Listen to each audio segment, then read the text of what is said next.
Presidente Davide Di Pasquale, la Pisana Calcio 8 vicinissima a questa vittoria nella partita possiamo dire più bella dell'anno, alla fine una doccia fredda, impressioni dopo questa incredibile prestazione.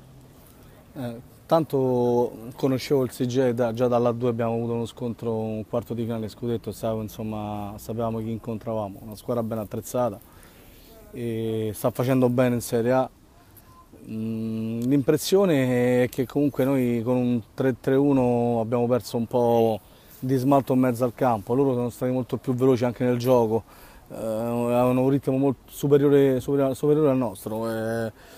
Abbiamo avuto delle occasioni entrambi, ma a palla a terra loro al primo tempo ci hanno un po' messo sotto, poi io ho cambiato modulo facendo un 2-4-1 e il secondo tempo si è vista insomma la differenza, la Pisana è uscita fuori, andava in vantaggio, abbiamo sfiorato nell'ultimo minuto la vittoria, ma comunque c'hanno un ragazzo là davanti che è un gran giocatore, quindi ha pareggiato la partita, ma alla fine c'è rammarico, ma lo spettacolo c'è stato, è quello che deve dare il calcio.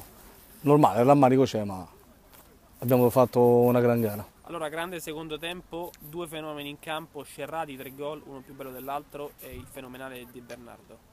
De Bernardo la Serie A la conosce bene, Scerrati lo stiamo conoscendo, è un giocatore che fa la differenza quando sta bene. In queste prime partite non stava benissimo per vari infortuni, ma adesso ecco, abbiamo visto uno Scerrati al top, un De Bernardo super, quindi non possiamo sperare insomma in un buon campionato.